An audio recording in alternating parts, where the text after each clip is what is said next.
پاکستان میں 2 کروڑ 60 لاکھ سے زائد بچے اسکول نہیں جاتے، لیکن پچھلے 70 سالوں میں مسلسل تعلیم کا بجٹ نظر انداز ہوتا آ رہا ہے۔ سال 2023 یعنی کہ پچھلے سال کے بجٹ میں حکومت نے تعلیم کے لیے صرف 82 ارب روپے مختص کیے تھے، اور یہ ٹوٹل 1.7% سے بھی کم تھا۔ یعنی آپ اندازہ لگائیں کہ ہمارے ہاں تعلیم اور بچوں کے مستقبل کی اہمیت یہ ہے کہ اس کا بجٹ 2% بھی نہیں ہوتا۔ دوسرا بڑا مسئلہ یہ کہ تعلیم کے لیے جو بجٹ رکھا جاتا ہے اس میں سے آدھے سے زیادہ تنخواہوں اور پینشنز کی نظر ہو جاتا ہے، جبکہ تنخواہ لینے والے اساتذہ کی بڑی تعداد یا تو غیر تربیت یافتہ ہے یا گھوسٹ ملازمین ہیں۔ اب اس سال نئے بجٹ میں تعلیم کے لیے جو بھی رقم رکھی جائے گی اس میں سے 20 ارب 25 کروڑ کا ایک نیا خرچہ آ گیا، یعنی کہ پبلک سیکٹر ڈیولپمنٹ پروگرام میں وزارت تعلیم اور پیشہ ورانہ تربیت پر یہ رقم رکھی جائے گی۔ تو یہ مسائل بھی ہیں، اس کے علاوہ جو تعلیم کا نظام ہے وہ بھی آپ کے سامنے ہے۔ اسی ساری صورتحال پر بات کرنے کے لیے اس وقت ہمیں پروفیسر وسیم قاضی صاحب نے جوائن کیا۔ السلام علیکم پروفیسر صاحب۔ وعلیکم السلام۔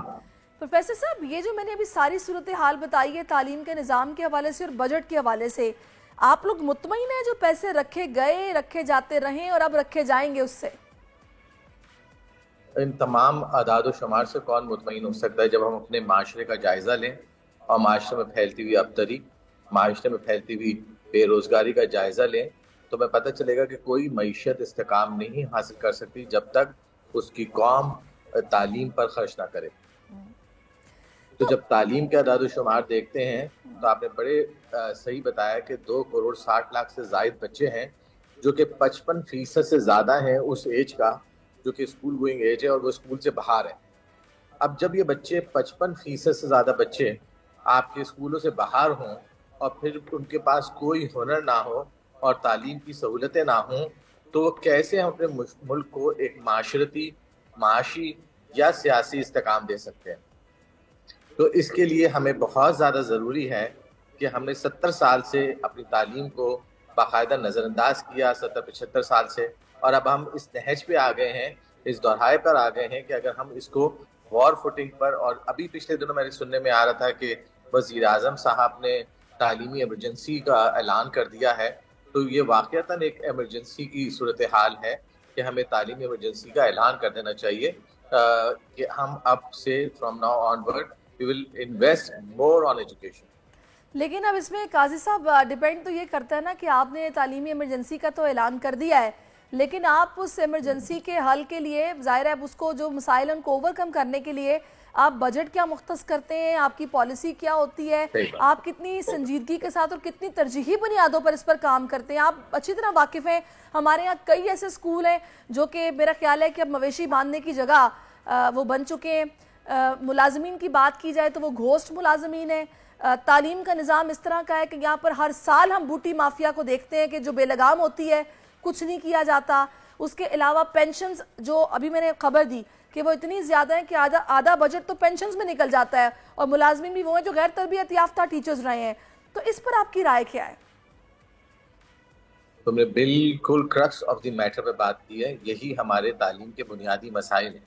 ہمارے معیار تعلیم میں جو انحطاط آیا ہے اس کی بنیادی وجہ پیشہ ورانہ تربیت کا نہ ہونا، میرٹ پہ اساتذہ کا سلیکشن کا نہ ہونا۔ ہمارے ایکسس کے اندر جو مسائل ہیں وہ یہ ہے کہ ہم نے اسکول کھول لیے ایسی جگہوں پر جو آج استبل کے طور پر یا جو گائیں گھوڑے باندھنے یا جانور باندھنے کے طور پر استعمال ہو رہے ہیں اور بچوں کو ایکسیسیبل نہیں ہیں۔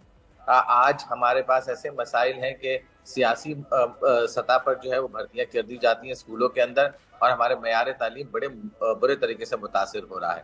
دیکھیے جی، اگر ہم نے تعلیم، میرا جو بنیادی نقطہ نظر یہی ہے کہ ایمرجنسی کا جب بھی آپ اعلان کرتے ہیں تو action speaks louder than word.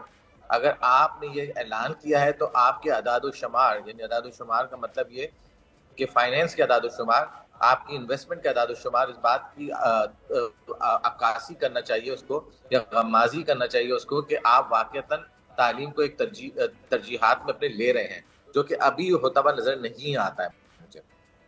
صحیح۔ اب آخر میں چاہوں گی کہ ہونا کیا چاہیے؟ دیکھیں، اگر آپ تعلیم کو دیکھیں، تعلیم کے شعبے کو دیکھیں تو تعلیم کا شعبہ جو ہے وہ کنیکٹڈ ہے آپ کے معاشرتی استحکام کے ساتھ، آپ کی معیشت کے استحکام کے ساتھ۔